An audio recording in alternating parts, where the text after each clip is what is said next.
মুসলমানদের মনের যদি এই পরিবর্তন না করা যায়, আগামী দিনে ইরাক শুধু ইরাক শুনেছেন, আফগান শুধু আফগান শুনেছেন, চেচনিয়া বসনিয়া শুনেছেন, ইরান শুনেছেন, কাশ্মীর শুনছেন, আজকে ফিলিস্তিনের মুসলমানদের শুনছেন, আজকে প্রতিবেশী রাষ্ট্র মুসলমানদের শুনছেন। এই যে মায়ানমারের মুসলমানরা দেখেন এখানে না খেয়ে ধুকে ধুকে মরছে। আজকে মুসলমান যদি এই মডেল চেঞ্জ করে, আগামী দিন থেকে তওবা করে তৌহিদি পতাকার নিচে অবগাহন করে, ইহুদি নাসারা কুকুরের বাচ্চার মতো বাংলার জমিন ছাড়বে।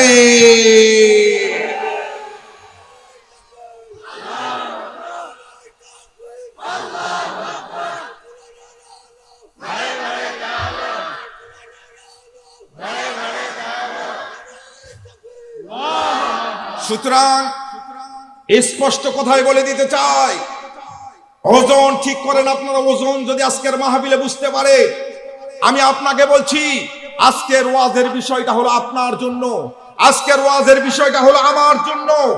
আমরা স্বামী হিসাবে স্ত্রীদেরকে সর্বসময় ঠকাই, স্ত্রী হিসাবে স্বামীকে সর্বসময় ঠকানোর চিন্তা করে মোবাইল ফোনে অন্য পরপুরুষের সঙ্গে কথা বলছি, তার মানে আমি আমার স্বামীকে ওজন সঠিক দিচ্ছি না। সুতরাং স্পষ্ট ভাষায় বলতে চাই, কোরআনুল কারিমের মাহফিলে কেউ যদি গরম নজরে তাকান, কোরআনুল কারিমের মাহফিলে কেউ যদি বাধা সৃষ্টি করতে চান, মায়ের কাছ থেকে বিদায় নিয়ে ময়দানে নামবেন, মুসলমানেরা রক্ত ঝরাবে, তবুও কোনো কোরআনুল কারিমের শত্রুর কাছে মুসলমান মাথা নত করবে না।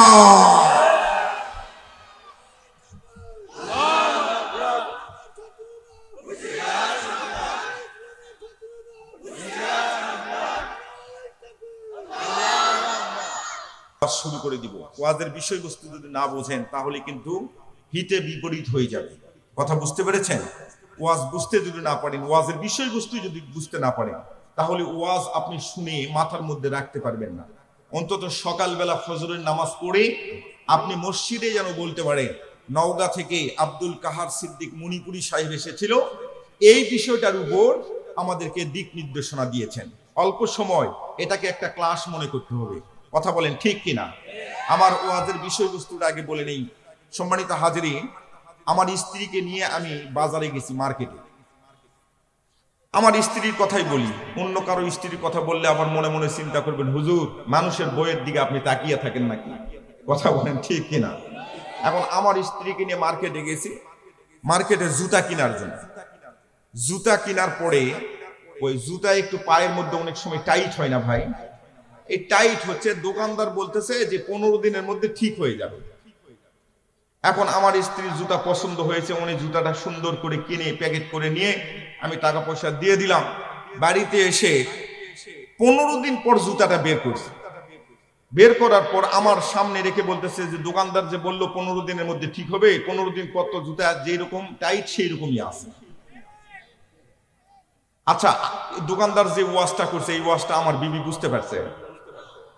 মানে মেয়ে মানুষের বুদ্ধি কম, কিন্তু মেয়ে মানুষের অন্য জায়গায় একটা বুদ্ধি আছে, কিন্তু সেটা হচ্ছে আমি আপাতত এরকম খুঁজে পাই নাই। গতকাল বাগেরহাট আমার মাহফিল ছিল, কচুয়া জায়গা নাম। এর আগের দিন খুলনা, বাগেরহাট আল্লামা দিলওয়ার হোসেন সাইদি রহমতুল্লাহ আলাই, ওনার কবর থেকে 18 কিলোমিটার দূরে আমরা মাহফিল শেষ করে ওনার ওখানে গেলাম কবর জিয়ারত করার জন্য। আমিন বলবেন না? এখন ওখানেও যখন ভরা শ্রোতা, আল্লাহ সুবহানাহু ওয়া তাআলা কুদরতি পায়ের উপর সেজদা দেওয়ার পরে এশার নামাজের পরে আমরা মাহফিল উঠলাম, স্টেজে উঠলাম, কথা বলা শুরু করে দিলাম। শ্রোতা ভরপুর, চুপচাপ বসে আছে। যেখানে সুবহানাল্লাহ বলার দরকার সেখানে সুবহানাল্লাহ, যেখানে আলহামদুলিল্লাহ বলার দরকার সেখানে আলহামদুলিল্লাহ, যেখানে আল্লাহু আকবার বলার দরকার সেখানে আল্লাহু আকবার বলে দিবেন। এই মাসটা হলো 21শে ফেব্রুয়ারি মাস। কথা বলেন ঠিক কিনা? ফেব্রুয়ারি মাস না ভাই? এই ফেব্রুয়ারি মাস শেষ, আর কয়েক ঘন্টা পর ফেব্রুয়ারি মাস শেষ। 21শে ফেব্রুয়ারি 52 সালের ভাষা আন্দোলনে যারা শহীদ হয়েছেন, ওয়ালাইকুম আসসালাম, ওয়ালাইকুম আসসালাম, ভালো আছেন? 21শে ফেব্রুয়ারি ভাষা আন্দোলন তথা রফিক সালাম বরকত জব্বা সহ যারাই শহীদ হয়েছেন আমাদের বাংলা ভাষাকে প্রতিষ্ঠিত করতে গিয়ে, যারাই শহীদ হয়েছে তাদের জন্য আমরা দোয়া করি আল্লাহ সুবহানাহু ওয়া তাআলা তাদের কবরটাকে যেন জান্নাতুল ফিরদাউস বানায় দেয়, বলেন আমিন।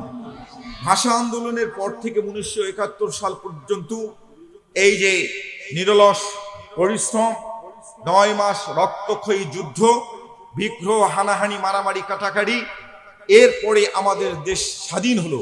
এই স্বাধীনতার স্থপতি সহ যারা এই অন্ধকার কবরে চলে গেছে, শহীদা, সকলের জন্য আমরা দোয়া করি আল্লাহ সুবহানাহু ওয়া তাআলা সকলের কবরটা যেন জান্নাতুল ফিরদাউসে ভরপুর করে দেয়, বলেন আল্লাহুম্মা আমিন। সম্মানিত হাজিরিন, এই জন্য আপনাদেরকে বলছি ওয়াজ কিন্তু বুঝতে হবে।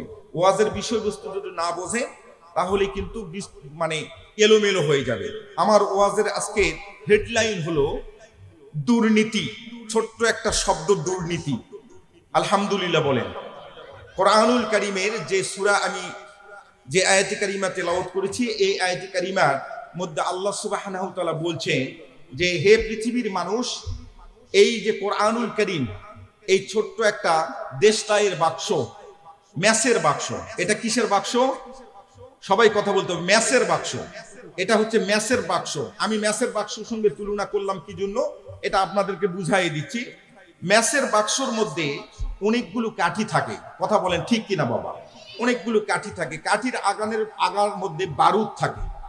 ম্যাসের বাক্স বলছে, আগুনের বাক্স বলছে, আমি এমন একটা ম্যাসের বাক্স, আমার মধ্যে যতগুলো কাঠি আছে, কাঠির আগার মধ্যে যে বারুদ আছে, এই বারুদটা পৃথিবীর কোনো মানুষ যদি একটা খারাপ কাজে ব্যবহার করে, তাম পৃথিবীটা আমি জ্বালিয়ে পুড়িয়ে ছারখার করে দিতে পারি, কথা বলেন ঠিক কিনা? একটা ম্যাসের কাঠি দ্বারা তাম পৃথিবী জ্বালানো পোড়ানো সম্ভব হয় কিনা বলেন? ঠিক পক্ষান্তরে ম্যাসের বাক্স বলছে, আমি এমন একটা ম্যাসের বাক্স, আমার মধ্যে যতগুলো কাঠি আছে, এই কাঠি কোনো মানুষ যদি ব্যবহার করে, তাম পৃথিবীটা একটা কাঠি দ্বারাই আলোয় আলোকিত করে দিতে পারে। চিৎকার করে বলেন আল্লাহু আকবার। কোরআনুল কারীম এই যে ম্যাসের বাক্স, আলোর কিতাব, এই আলোর কিতাব বলছে আমার মধ্যে 114 খানা কাঠি আছে, 6666 প্রকারের বারুদ আছে। কোনো মানুষ যদি একটা বারুদ সমাজ সংস্কারের জন্য, ইউনিয়ন সংস্কারের জন্য, দেশ পরিচালনার জন্য এবং পরিবার পরিবর্তনের জন্য একটা বারুদ যদি ব্যবহার করে, তাহলে ওই পরিবারটা আলোয় আলোকিত হবে, ওই দেশটা আলোয় আলোকিত হবে, ওই ইউনিয়নটা আলোয় আলোকিত হবে। চিৎকার করে বলেন, কথা বলেন ঠিক কিনা? ঠিক পক্ষান্তরে আপনার অনেকগুলো টাকা আছে, বোঝেন কথা, কথা কিন্তু বুঝতে হবে। অনেক টাকা পয়সার মালিক, আপনি সুন্দর টাইলস করা একটা বাড়ি করতে পারবেন, পিছনে টাইলস, সামনে টাইলস, মেঝেতে টাইলস, বাথরুম ঝকঝক তকতক করতে পারবেন, টাকা যদি থাকে। কিন্তু টাকা থাকলে সুন্দর বাড়ি তৈরি করা যায়, কিন্তু সুন্দর পরিবার তৈরি করতে পারবেন না। সুন্দর পরিবার তৈরি করার জন্য এই ম্যাসের বাক্স, এখান থেকে টাস করে একটা কাঠি টান দিতে হবে, একটা বারুদ আপনাকে এখান থেকে টান দিতে হবে, দিয়ে আপনার পরিবারের মধ্যে জ্বালাতে হবে, তাহলেই আপনার পরিবারটা আলোয় আলোকিত হবে, সুন্দর হবে। চিৎকার করে বলেন আল্লাহু আকবার। কথা মনে হয় বোঝা যাচ্ছে না? বোঝা যাচ্ছে? দুর্নীতি, আলোচনার হেডলাইন হচ্ছে দুর্নীতি। 3টা শব্দ, বাংলা 3টা অক্ষর, বাংলা 3টা অক্ষর দিয়ে দুর্নীতি। এটাকে যদি আরেকটু মোটিভেশন করে বলা হয়, তাহলে আমার হেডলাইনটা হলো ওজন। কি বললাম সকলে একটু বলেন তো? ওজন। আপনারা সকলেই সচেতন মানুষ এবং শিক্ষিত মানুষ বেশিরভাগ আছেন, আমি বুঝতে পারছি। আমি আপনাদের খেদমতে একটা প্রশ্ন করতে চাই। পবিত্র মাহে রমজান সামনে, আর কয়েকটা দিন পর, 10 দিন 11 দিন পর সেহরি খেতে হবে, কথা বলেন ঠিক কিনা? আপনারা বলেন তো, পবিত্র রমজান মাসের রোজা যদি কোনো মানুষ থাকে, এই মানুষটা দোকানদারি করে, ব্যবসা করে, ব্যবসা বাণিজ্য করে, এই মানুষটা মানে দাড়ি পল্লা ধরেছে, 1 কেজি চাল বিক্রি করতে গিয়ে 50 গ্রাম চাল কম দিয়েছে কাস্টমারকে। আপনি বলেন তো এই মানুষটা রোজা হবে? একটু বুঝে সুঝে বলবেন, রোজা হবে? একটু ভালো করে বুঝে সুঝে বলেন, রোজা হবে না তো নাকি? তার মানে বুঝা গেল, ওজনে কেউ যদি কম দেয়, রোজা তার ফৌত, কথা বলেন ঠিক কিনা? আচ্ছা, এটা কিন্তু আপনারা বলেছেন, আমি কিন্তু বলি নাই যে ওজনে কম দিলে রোজা হবে না, এটা কিন্তু আমি বলি নাই, আপনারা বলেছেন। তার মানে আপনাদের কাছে এই ফতুয়াটা, এই মাসালাটা মুখস্থ। কথা বলেন ঠিক কিনা?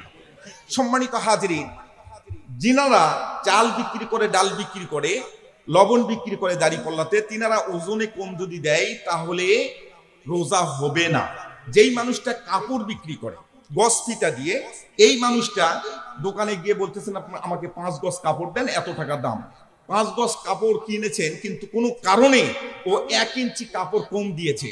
আপনারা বলেন তো, এ ওজনে কম দিল না ওজনে সঠিক দিয়েছে? ওজনে ঠকাইছে কিনা বলেন? ওজনে ঠকাইছে। এর কি রোজা হবে? এও তো ওজনে কম দিয়েছে। আচ্ছা আসেন তো, যারা তেল বিক্রি করে লিটার দিয়ে, আপনি 5 লিটার তেল কিনতে গেছেন, 5 লিটার তেলের জায়গায় 100 গ্রাম তেল কম দিয়েছে। আপনারা বলেন তো, এ ওজনে সঠিক দিল না ওজনে ঠকাইছে? এর রোজা হবে? আচ্ছা, রোজা হবে না। এখন আসেন তো, যেই মানুষটা আমিনগিরি করে, আমিন বোঝেন তো, জমি মাপে, এখন প্রতিপক্ষের কাছে টাকা খেয়ে 1 হাত জমিন প্রতিপক্ষকে বেশি দিয়েছে। আপনি বলেন তো, এই মানুষটা ওজনে কম দিল না ওজনে সঠিক দিল? ওজনে কম দিল। কথা বলেন ঠিক কিনা? ঠিক পক্ষান্তরে আসে, পিতা মাতা সন্তানকে হজে যাওয়ার আগে সব ভালো ভালো জমিগুলো ছেলেকে লিখে দিয়েছে। সব ভালো ভালো জমিগুলো ছেলেকে লিখে দিয়েছে। মেয়ে এবং জামাইকে ওই নদীর পাশে 10 শতক যে জমিটা আছে নদীর কাছে, এই নদীর কাছে 10 শতক জমিটা মেয়ে এবং জামাইকে ডাক দিয়ে বলতেছে, তোমাদেরকে আমি এটা দিলাম, তোমরা দুধে ভাতে খাইও। আপনারা বলেন তো, এই পিতা মাতা মেয়েটাকে ওজন সঠিক দিল না ওজনে ঠকালো? আপনার বলেন তো, এই পিতা মাতার কি রোজা হবে? বুঝে সুঝে বলবেন। কথা কি বুঝতে পারতেছেন আপনারা? আপনারা বুঝতে পারতেছেন? তাহলে কথা বলতেছেন না কেন? সম্মানিত হাজিরিন, শিক্ষক যিনি শিক্ষকতা করে,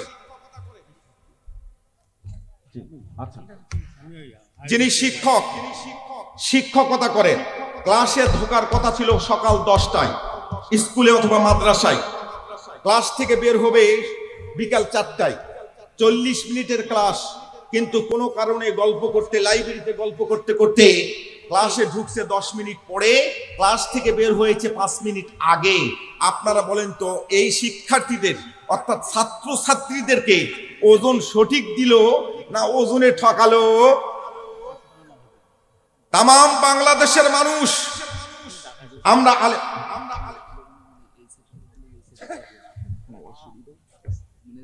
না না না ওইটা বলিনি ভাই, এটা না কথা বললে বুঝলে তো অসুবিধা। এখানে একজন আসেন তো ভাই, ভাই আমার কথাটা বুঝতে পারছেন আপনি? এই এখানে আসেন তো ভাই, আপনারা একটু সামনের দিকে আসেন তো ভাই, কাঁকড়ার মতো সামনে আসবেন, কাঁকড়ার মতো। কেউই কিন্তু দাঁড়াবেন না। কাঁকড়া বোঝেন? কাঁকড়া। সকলে একটু জিকির করেন আর সামনের দিকে আসেন। এতগুলো লোক মাহফিলে আসে, প্রত্যেকটা বাড়িতে একজন করে আসবেন, আর আপনারা আসতেন একবারে বাড়ি শুদ্ধ মানুষ আসতেন। মারহাবা বলবেন না? একটু কাঁকড়ার মতো সামনে আসেন। লা ইলাহা, কোন সমস্যা? কোন সমস্যা? যান। আচ্ছা যা। আচ্ছা, একটু কাঁকড়ার মতো সামনে আসেন। এই যে ফাঁকা জায়গাটা পূরণ করেন, মানুষের জায়গা হচ্ছে না, এই জন্য কর্তৃপক্ষ বলছে লা ইলাহা সুবহানাল্লাহ আলহামদুলিল্লাহ লা ইলাহা। যত দোষ নন্দ ঘোষ। আরে ভাই, এখানে বসতে বলছি, এই ফাঁকা জায়গাটাতে একটু বসেন, ফাঁকা জায়গাটাতে একটু বসেন, সকলেই বসেন। যত দোষ নন্দ ঘোষ। এই যে ভাই আবার দাঁড়াইছে, আমিন বলেন তো, আমিন বলেন, জোরে বলেন। আরেকটু তাকবীর দেন, লিল্লাহি তাকবীর। এই হাতে এভাবে উপরে উঠান তো, হাত উঠায় সকলে, লিল্লাহি তাকবীর। এরকম করেন, এরকম করেন, এরকম করেন, এরকম করেন, লিল্লাহি তাকবীর। বাস, হাত নামান, হাত নামান। সম্মানিত হাজিরিন, তাহলে এই শিক্ষক 5 মিনিট পরে যদি যায়, 5 মিনিট আগে আসে, এ ওজনে ঠকালো। কথা বলেন ঠিক কিনা? আমরা তামাম বাংলাদেশের মুসলমানেরা, তামাম বাংলাদেশ তথা গোটা বিশ্বের মুসলমানরা মুসলমানেরা আল্লামা দেলওয়ার হোসেন সাইদি সাহেবের জন্য দোয়া করেছি, কথা বলেন ঠিক কিনা? কিন্তু দোয়া কবুল হয় নাই শেষ পর্যন্ত আমাদের দোয়া কবুল হয় নাই। কিন্তু উনি যেটা দোয়া করেছিলেন, শাহাদাতের তামান্না করেছিলেন, ওনার দোয়াটা আল্লাহ সুবহানাহু ওয়া তাআলা টিক চিহ্ন দিয়েই দিয়েছে, কথা বলেন ঠিক কিনা? সবাই দোয়া করেছি, দোয়া হয় নাই, কবুল হয় নাই। কবুল না হওয়ার পিছনে কারণ হলো আপনারাই মাসআলাটা বললেন, হুজুর ওজনে যদি কম দেওয়া হয় রোজা হবে না, রোজাই যদি না হয় দোয়া তোমার কবুল হবে? আমরা প্রত্যেকটা মানুষ প্রত্যেকটা ডিপার্টমেন্ট থেকে যে যেই জায়গায় দাঁড়িয়ে আছি, সব জায়গা থেকে আমরা শুধুমাত্র ওজনে কম দেওয়া শিখেছি। আমাকে বক্তা হিসাবে নওগাঁ থেকে আপনারা এখানে নিয়ে আসছেন, 1 ঘন্টা 1.5 ঘন্টা সময় দিয়ে স্টেজে উঠাই দিয়েছেন কিছু হক কথা বলার জন্য, কিন্তু কোনো কারণে তুলতুলা কিছু কথা বলে আমি নেমে গেলাম। আপনারা বলেন তো, আমি বক্তা হিসাবে ওজন সঠিক দিলাম না ওজনটা ঠকালাম? আপনারা মাহফিল শোনার জন্য এখানে এসেছেন, যদি এখানে না বসেন, চুপচাপ যদি না বসে থাকেন, যদি উঠা বসা করেন, আপনারা বলেন তো আপনারা শ্রোতা হিসাবে ওজনটা সঠিক দিলেন না ওজনটা ঠকালেন? ঠিক পক্ষান্তরে প্রত্যেকটা ডিপার্টমেন্টে হিসাব করে দেখেন ভাই, প্রত্যেকটা জায়গায় আমরা ওজনে ঠকাচ্ছি। এই কারণেই তো আমাদের দোয়া কবুল হচ্ছে না। মুসলমান ভাইরা রে আমার, আদম পয়গম্বর থেকে আজ পর্যন্ত ইতিহাস অধ্যয়ন করলে দেখাইতে পারবেন না মুসলমান সংখ্যাগরিষ্ঠতার কারণে অথবা মুসলমান অস্ত্রের ঝনঝনানিতে অস্ত্রের মহড়াতে কোনোদিন বিজয় অর্জন করেছে, দেখাইতে পারবেন না।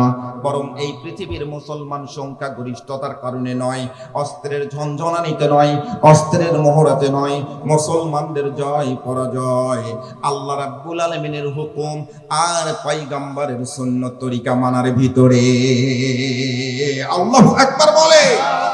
আল্লাহ রাব্বুল আলামিনের হুকুম আর পয়গম্বরের সুন্নত তরিকা মেনে আপনি যদি দোয়া করেন, এই দোয়া 7 আসমান পেরিয়ে আল্লাহর আরশে আজিমের মধ্যে ধাক্কা লাগাবে। প্রত্যেকটা জায়গায় আমরা ওজনে কম দিচ্ছি। যারা মালিক পক্ষ, শ্রমিককে ঠকাচ্ছি বেশি কাজ করে নিয়ে, তাদেরকে মাইনে কম দিচ্ছি। আর যারা শ্রমিক, তারা মালিককে ঠকানোর জন্য, মালিক যদি উপস্থিত না থাকে, 6 ঘন্টা 7 ঘন্টার কাজ 10 ঘন্টায় সমাপ্ত করছি, তার মানে মালিককে ওজনে কম দিচ্ছি।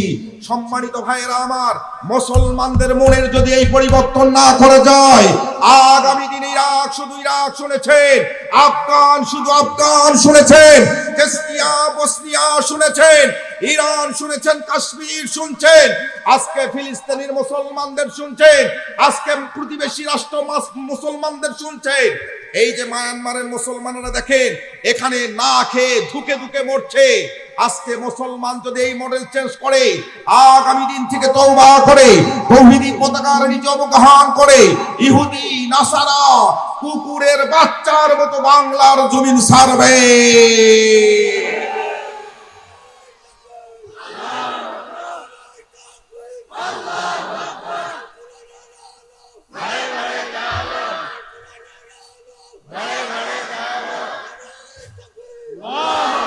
সুতরাং স্পষ্ট কথাই বলে দিতে চাই, ওজন ঠিক করেন আপনারা। ওজন যদি আজকের মাহফিলে বুঝতে পারে, আমি আপনাকে বলছি, আজকের ওয়াজের বিষয়টা হলো আপনার জন্য, আজকের ওয়াজের বিষয়টা হলো আমার জন্য।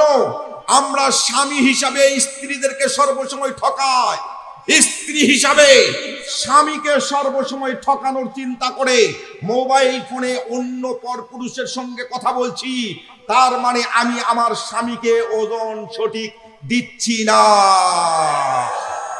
সুতরাং স্পষ্ট ভাষায় বলতে চাই, কোরআনুল কারীমের মাহফিলে কেউ যদি গরম নজরে তাকান, কোরআনুল কারীমের মাহফিলে কেউ যদি বাধা সৃষ্টি করতে চান, মায়ের কাছ থেকে বিদায় নিয়ে ময়দানে নামবে, মুসলমানেরা রক্ত ঝরাবে, তবুও কোনো কোরআনুল কারীমের শত্রুর কাছে মুসলমান মাথা নত করবে না।